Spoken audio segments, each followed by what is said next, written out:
Hey, 42 here.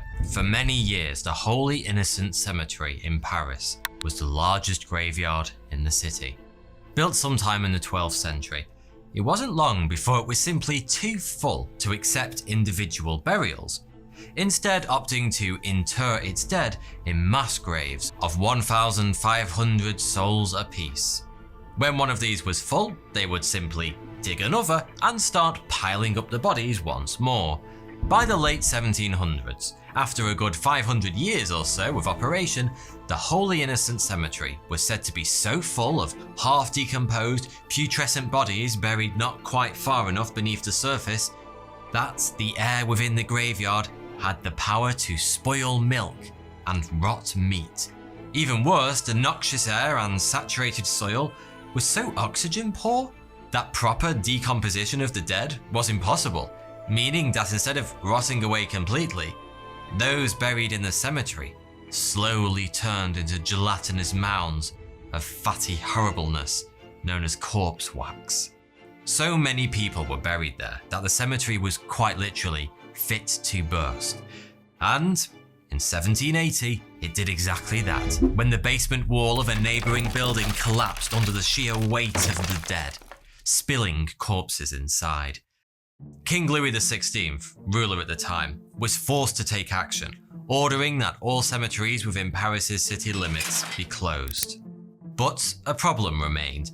Just what were they going to do with all the bodies? One thing was for sure, they couldn't just leave them there.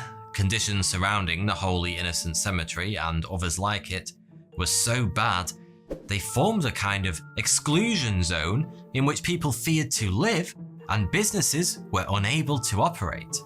So King Louis did what any responsible adult would when faced with an annoying problem. He put it in an out-of-the-way corner and did his best to forget all about it.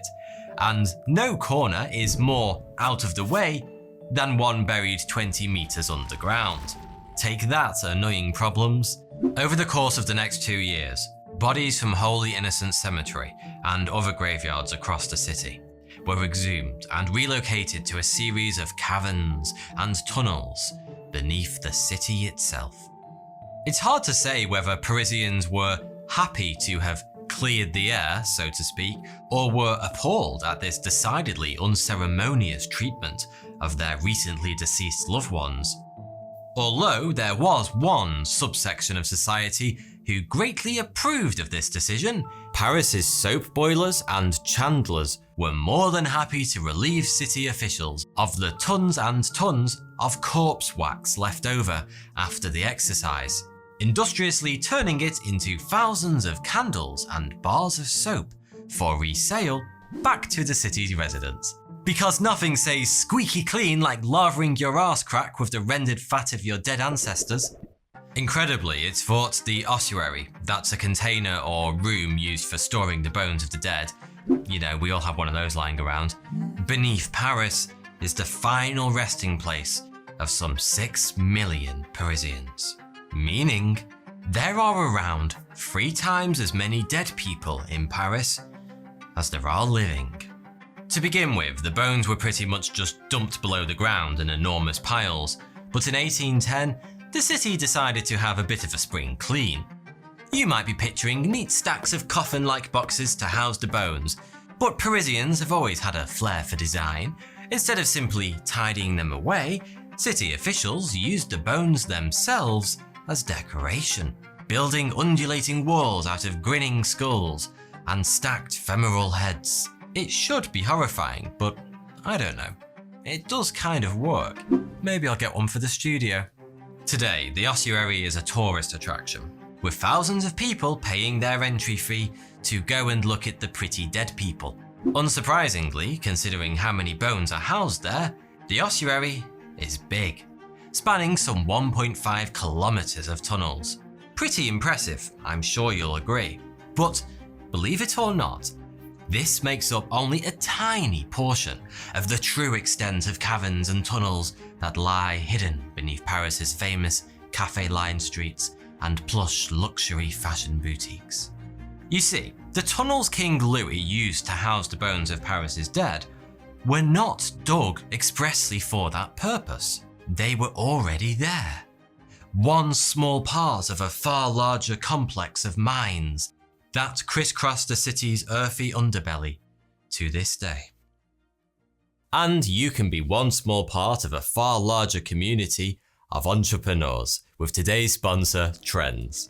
If you're a budding entrepreneur, investor, or just have ambitions for personal growth, Trends is an absolute goldmine. Let me tell you, in business, timing and insider knowledge are everything. When you subscribe to Trends, you get access to a community of industry leaders in virtually every field, where you can learn how to capitalize on emerging opportunities. Want to identify soon-to-be highly profitable markets so you can launch now and pip all your potential competitors to the money tree? Well, Trends provides regular signals that tell you exactly what those emerging markets are. And it's the only place I've found to get that information. It's like having a time machine. The business experts and industry leaders at Trends also publish regular articles. I particularly enjoyed the Trends article, 27% Margins, Lessons from the Paper Notebook Business, which taught me how a notebook company like Moleskine can be more profitable than Coca-Cola. I'm amazed at the wealth of information here. I'm sure some of this stuff should be labeled as classified. Trends is also a place to network with other entrepreneurs and investors, and there are weekly live lectures from experts who teach growth strategies, SEO, and much more. Right now, you can get your first 2 weeks for just $1. Go to trends.co/42 for your $1 2-week trial. Don't miss this one, guys. Many cities around the world look the way they do because of the building materials found nearby. Houses in Bath in the UK are largely made from Bath stone, a honey-coloured limestone that gives Bath's buildings their unique look. And many of the buildings in Nördlingen, Germany, are made from stone pocked with millions of tiny diamonds. The town was built in a 15-million-year-old crater, and the meteorite which made it happens to impact a large graphite deposit, creating an estimated 72,000 tons of micro-diamonds embedded in the surrounding stone, which was later quarried and used for building. You can imagine the local estate agents having a field day with that one. Paris was built in much the same way, and many of its buildings, including iconic landmarks like the Louvre and the intricate facade of Notre Dame Cathedral, sadly ravaged by fire in 2019, are built largely from Lutetian Limestone, which has been mined in the region since the late 13th century. And what does half a millennium or so of mining get you? Well, aside from enough stone to build a grand city like Paris, you're left with an awful lot of holes in the ground. Though it's hard to gauge accurately, there are thought to be some 350 kilometers of tunnels hidden just below the surface of the French capital, like some impossibly complex subterranean maze. Known today as the Catacombs of Paris, these tunnels are so extensive that when Philibert Aspot, doorkeeper of the Val-de-Grâce Hospital in Paris during the French Revolution, entered them in November of 1793, he never found his way back out again. Why he went down there isn't known, nor is what exactly happened to him beneath the ground. Perhaps he got lost and succumbed to dehydration. Maybe he just got unlucky and died of natural causes. Either way, it took 11 years until his body was discovered, by which time he was only identifiable by the hospital keys he'd carried in life. Aspart was buried where he was found. I mean, it is awfully convenient when people are considerate enough to die inside a mass grave, and he remains there to this day. In 2017, 2 teenagers got lost in the catacombs for a full 3 days and were only tracked down thanks to specialized search and rescue dogs.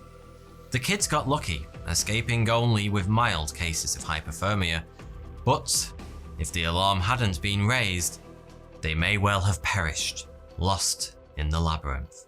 The mines are thought to cover some 32 square kilometers beneath the city.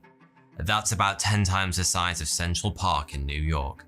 The area of Paris above ground is 105 square kilometers, meaning the catacombs cover almost 1/3 of the total area, like a whole second city hidden underground.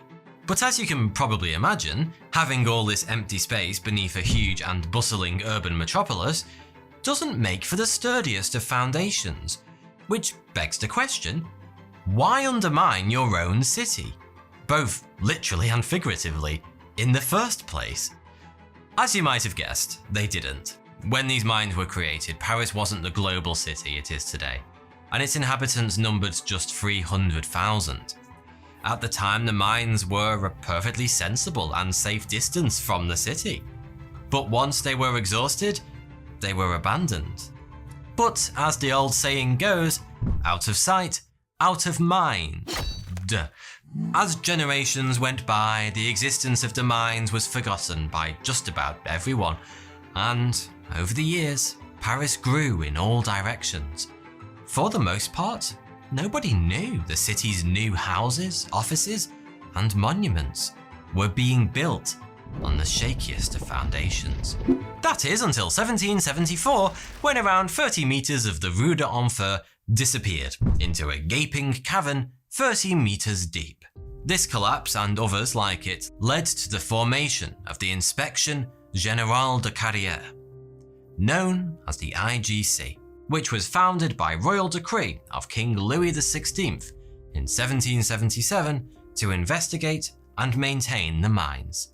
That's just 3 years before he would use them to solve his little "oh shit, the streets are full of corpses" problem, by the way.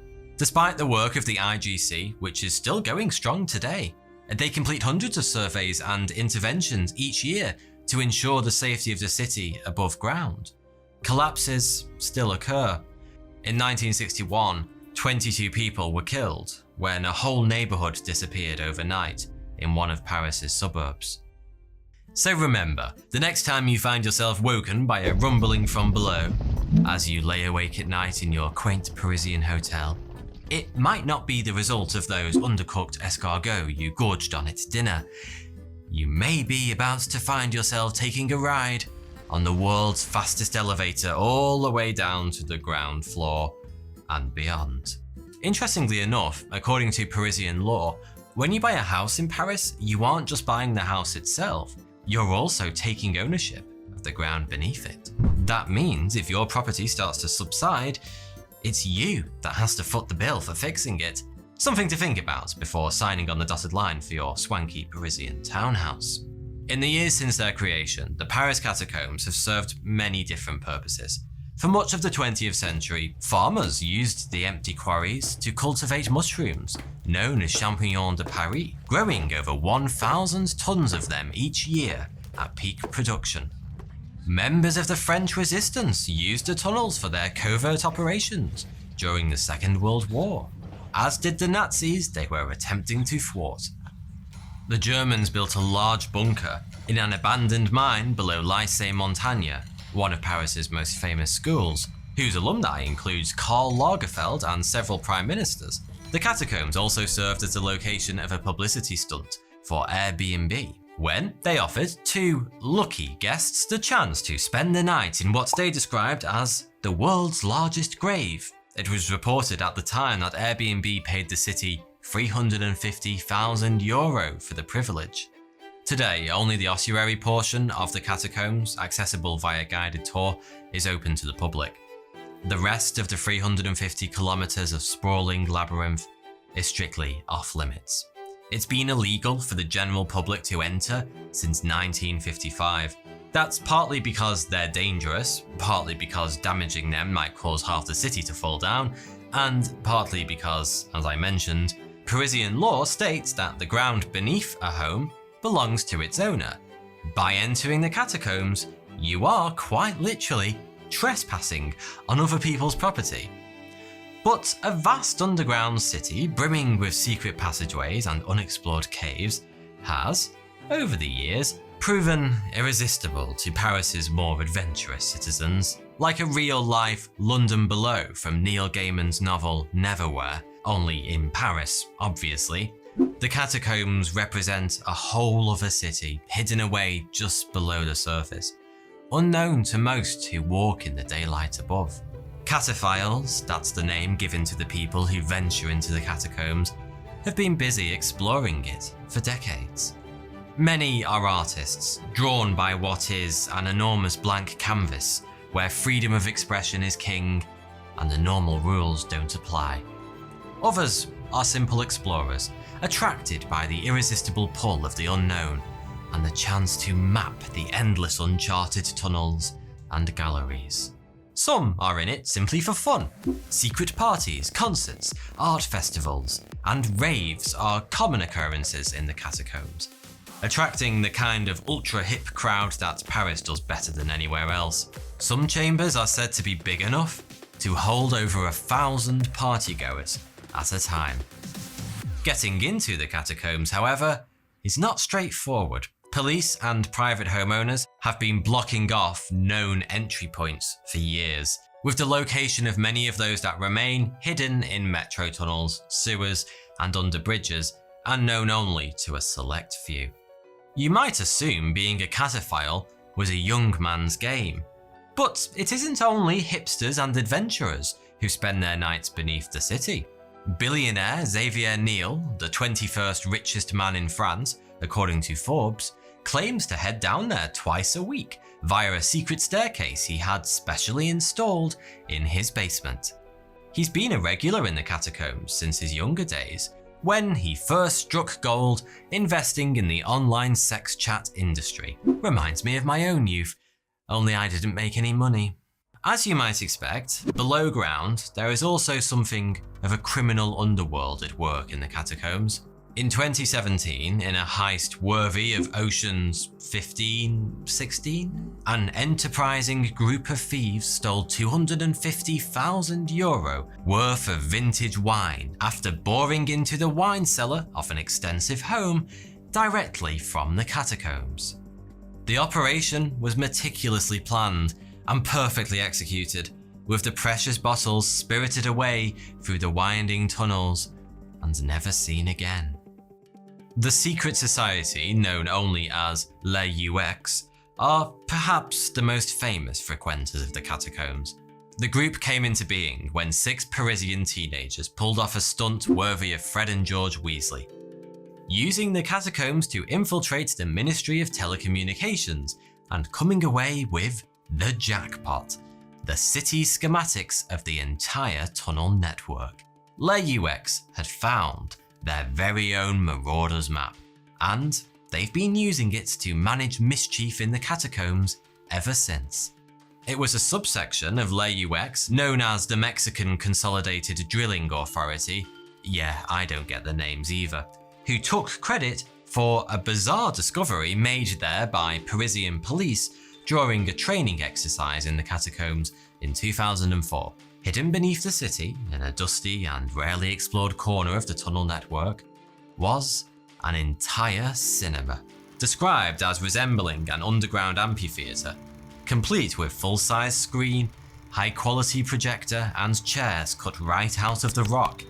A neighbouring cave had even been turned into a restaurant and bar, stocked with bottles of spirits and a pressure cooker. Somehow, the group had managed to connect the cinema to the electrical grid, and they'd even installed phone lines down there. The whole thing was guarded by a motion-detecting CCTV setup, which was designed to trigger the sound of dogs barking whenever someone approached, presumably to scare away any cataphiles who stumbled on it by accident. According to sources from the group, the cinema had been in use for many years by the time it was discovered. When the police returned to the site 3 days later to take the cinema down, they found the space had already been gutted, with all the equipment removed and electricity and phone lines cut. Les UX had been kind enough to leave a note for the police though. It simply read, "Don't try to find us." Not creepy at all. If cataphiles are to be believed, there are dozens of these kinds of hidden away spaces beneath the city, most of which will only ever be found by those who are brave enough to go looking for them, which, I hasten to add, most certainly won't be me. Thanks for watching. Thanks again to Trends for sponsoring this video. Don't forget to check them out using the link in the description.